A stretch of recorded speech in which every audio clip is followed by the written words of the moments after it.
Magandang araw po sa inyong lahat.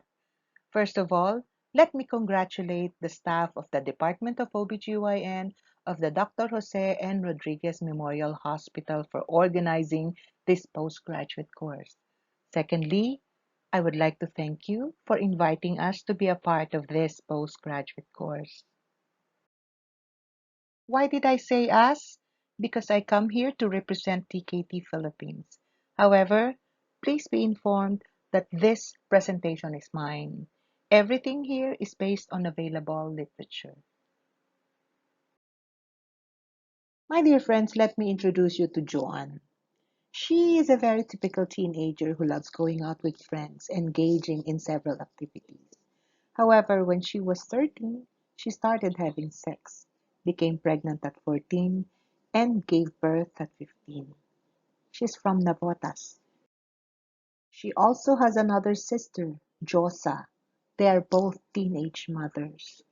Actually, they are three sisters, and I am afraid that the youngest sister might think that having a baby when one is a teenager is something that is normal. In fact, if you are going to look at the ASEAN countries, we have the highest rate of teenage pregnancies, and we are the only country where the rate is increasing. UNFPA said that in over a 10-year period, 1.2 million Filipino girls between ages of 10 and 19 have had a child.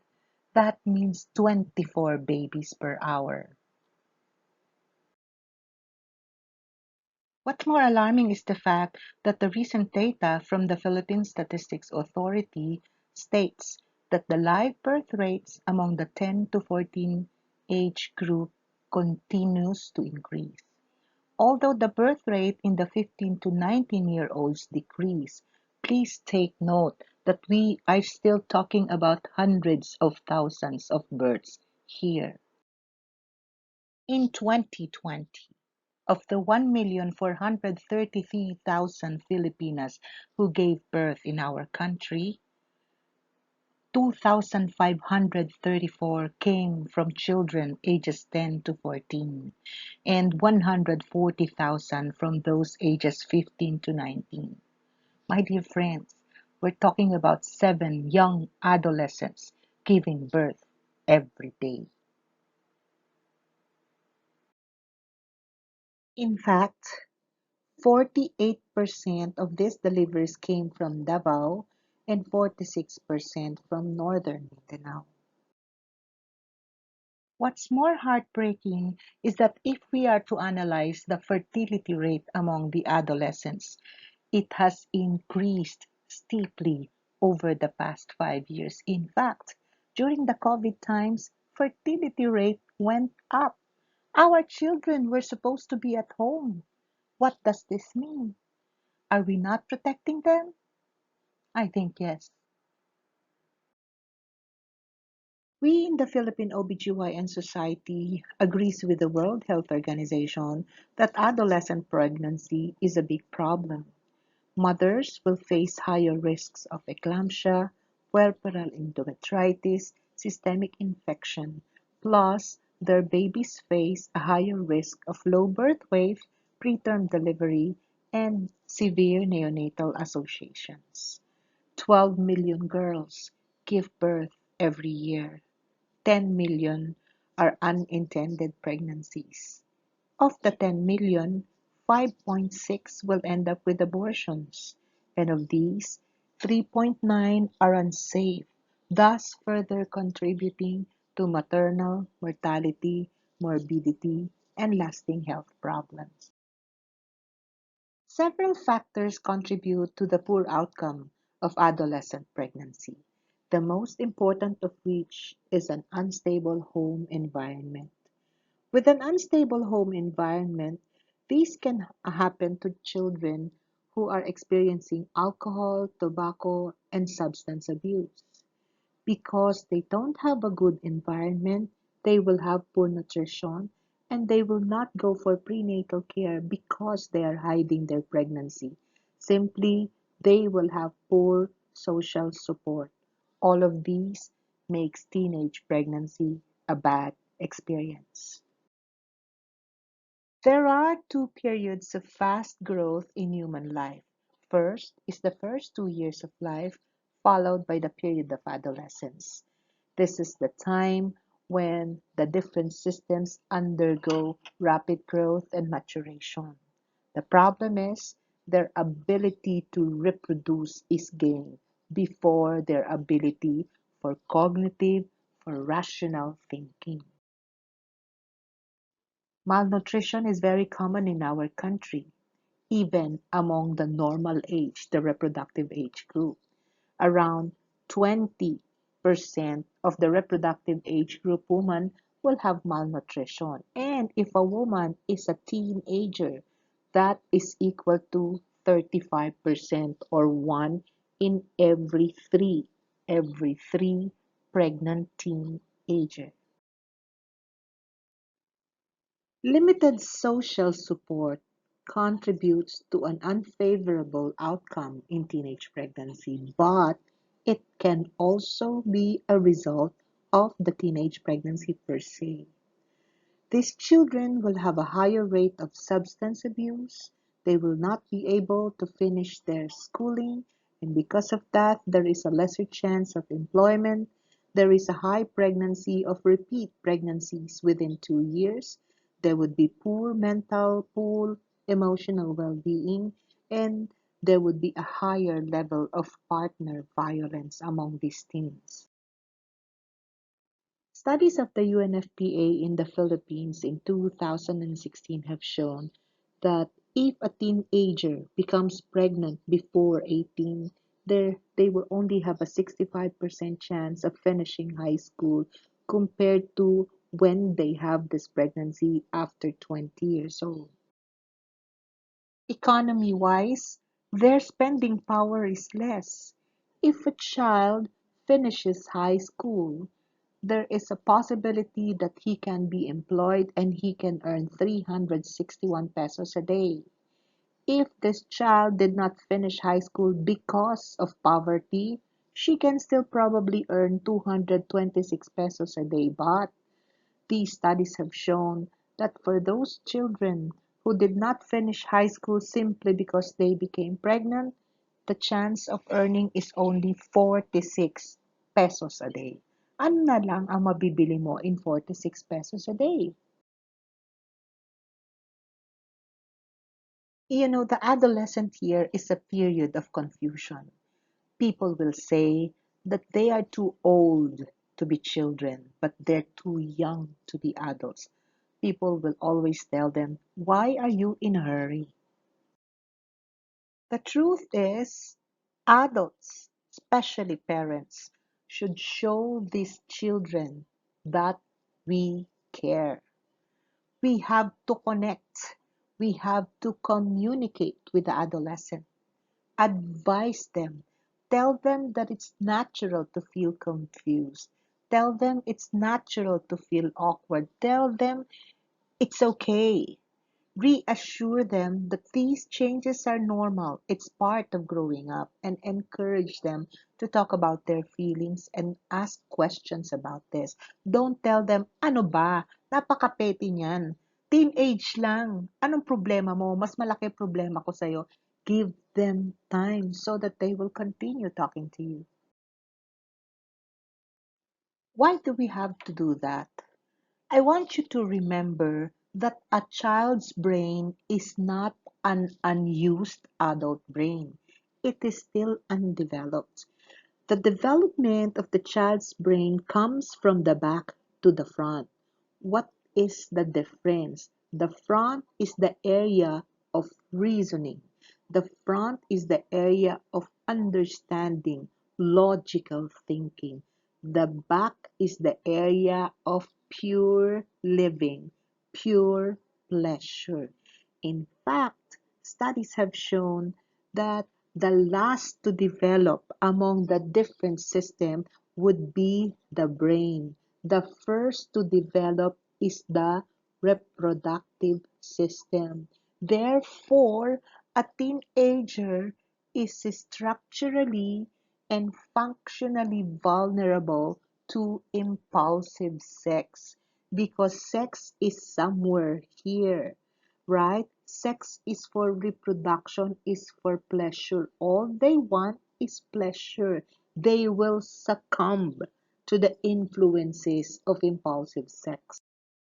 These teenagers become capable of reproducing before their brains and emotions mature, become capable of reproducing the moment they have their menses, and the maturity of the brain happens between 20s up to 30 years old.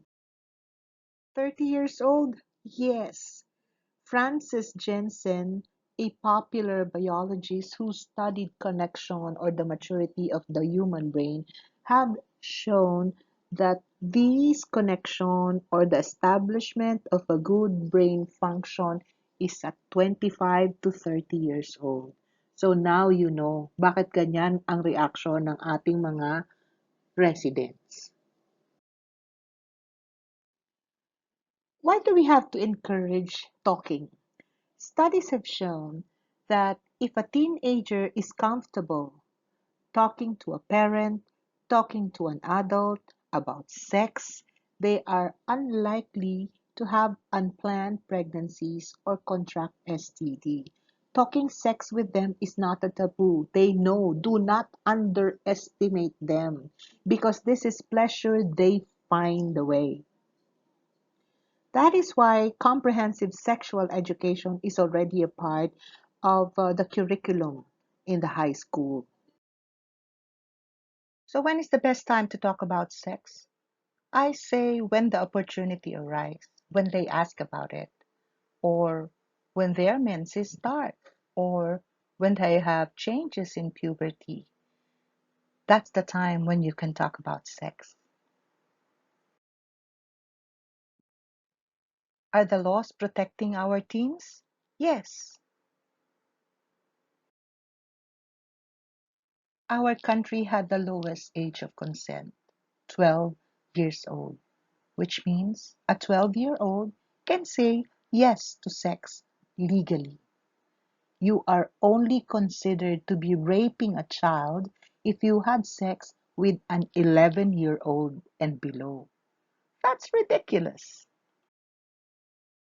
The latest NSO data shows that most of the father of children born in 2020 were in the 25 to 29 age group, but there are those over 50 years old. One of the landmark laws passed by Congress last year was Republic Act 116481, raising the age of consent to 16. At least it is now 16. Likewise, in the same month of last year, past President Duterte signed Executive Order Number 141, declaring teenage pregnancy as a national priority. He has appointed POPCOM to conduct and implement programs that will address this emergency. I salute POPCOM with all its programs because they have reported that they have doubled the use of contraception among Filipinos from 4 million now to 8 million. But wait, we are 121 million.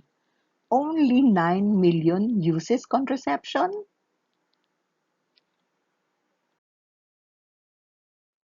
Because these teens are still immature, they're not supposed to get married. They can't decide to be married. However, in 2020, my dear friends, 12% of children born to children between 10 to 19 years old are legitimate, which means they were born to children married to children or men. Thus, early this year, another law was signed by President Duterte, Republic Act 11596, which prohibits child marriages.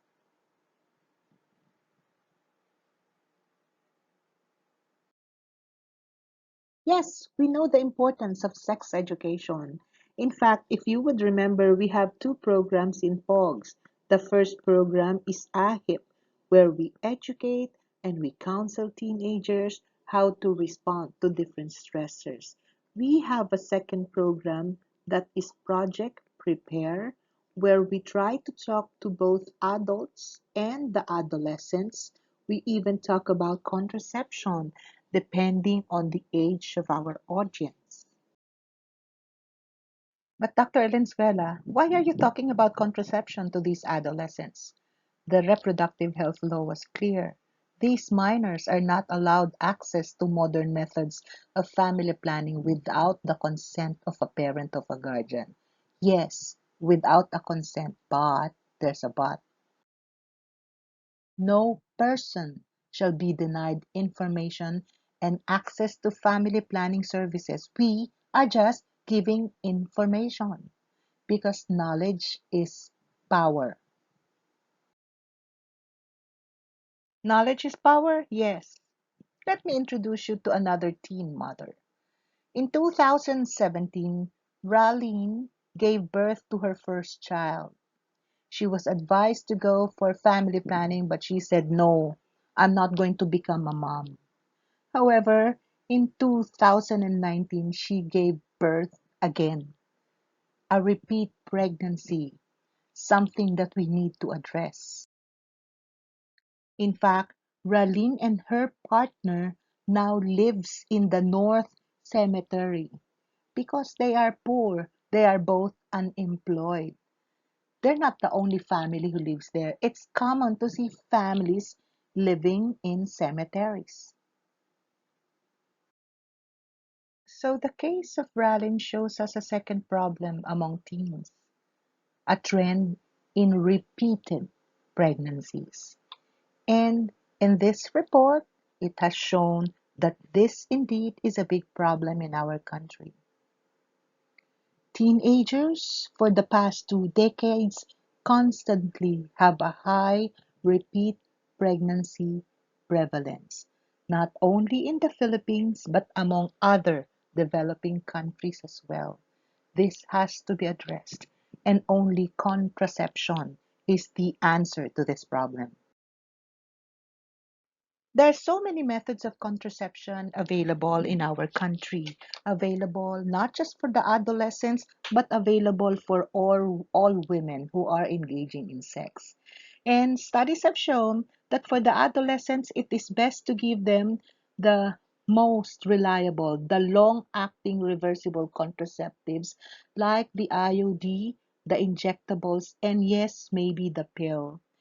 The condom can be given to them, but this will have lesser reliability because the most reliable among them will give them one pregnancy per 100 women over 1 year, whereas the lower ones will have pregnancies about 20 pregnancies per 100 women, but that's still better than nothing.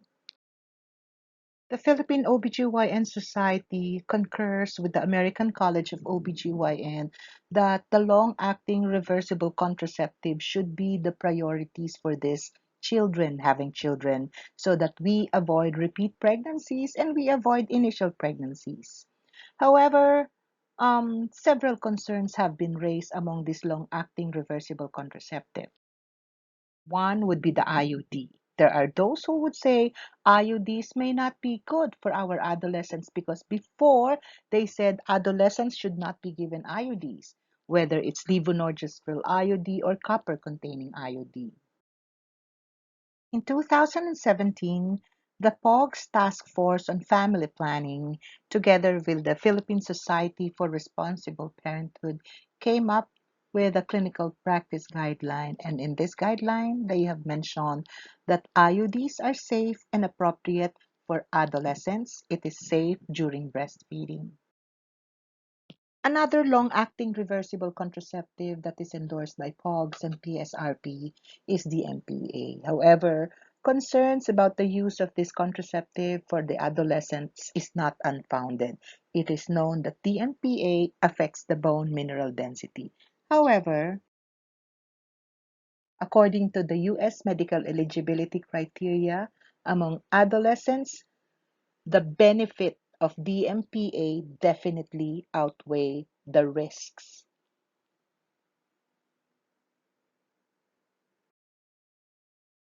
Now, before I go to another contraceptive that would be beneficial for our adolescents, let me just say this, okay?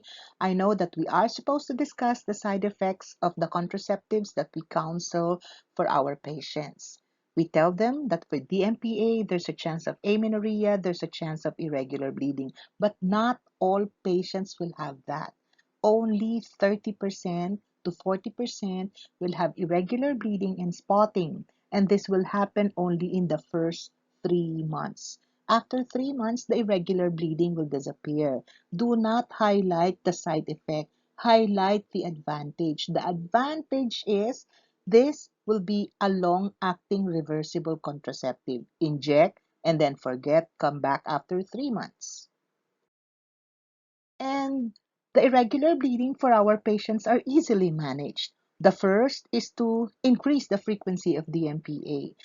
In fact, one of my old professors um, have always given the first two doses of DMPA within 2 months, okay, a monthly interval, so that the irregular bleeding is avoided. Of course, that is not founded, okay? Now, you can also add estrogen, you can add tranexamic acid, give NSAIDs, and give COCs. So, my best remedy, repeat the DMPA, not just every 3 months, but repeat it after 2 months. The most common modern method of family planning used by Filipinas would be the combined oral contraceptive pill. In fact, 31% of them are using this next to the MPA. Of course, oral contraceptive pills may not be the best choice for our adolescents. Why? Because they have to take this every day. They have to be reminded to take this every day. The less the frequency of taking it, the less the effectiveness is. For those of you who have frequently listened to me talking about combined oral contraceptives, you're familiar with this table that I love to show. What is the first lesson? Forget about the first dose. We don't prescribe them anymore. Why? Because we only prescribe low dose contraceptives, 35, 30, 20 micrograms. In all of my lectures, I always endorse the 20 microgram ethinyl estradiol. That is what we are supposed to give first line, but not for the adolescents. For the adolescents, I will endorse the 35-30 micrograms of ethinyl estradiol. Why? They're adolescents. We're concerned about their bone health. So 30-35 micrograms of ethinyl estradiol is better than 20. Remember, we only lowered the 20 micrograms of ethinyl estradiol for concerns about VTE. And VTE comes with age. We're talking about the adolescents. Theoretically, the risk for VTE is lower. And one more thing, I would also like to talk about cyprotrone acetate among these adolescents. Another common condition among these adolescents, aside from the need for contraception, is polycystic ovarian syndrome. Yes, I am endorsing cyprotrone acetate. But Dr. Alensuela, it was mentioned by the consensus among different scientific organizations that cyprotrone acetate should not be the first line in the treatment of PCOS. Yes, but look at the power of the evidence, the power of the endorsement. They're not really very sure. Okay? It is conditional. So I am still endorsing CPA. Lastly, the condom. Yes, the condom. I thought you're talking about the long-acting reversible contraceptives. The condom is endorsed for our adolescents not just as a contraceptive, but a protection for sexually transmitted infection. Why? Because these teenagers usually have multiple sexual partners. Okay, therefore, even if they are using a long-acting reversible contraceptives, I still advise them to use condoms. Okay, one trick Whenever I am counseling, I have a bowl, not a fish bowl, but a bowl with candies and condoms in it. I tell them, take one or take as much as you can. I just said take, I didn't prescribe.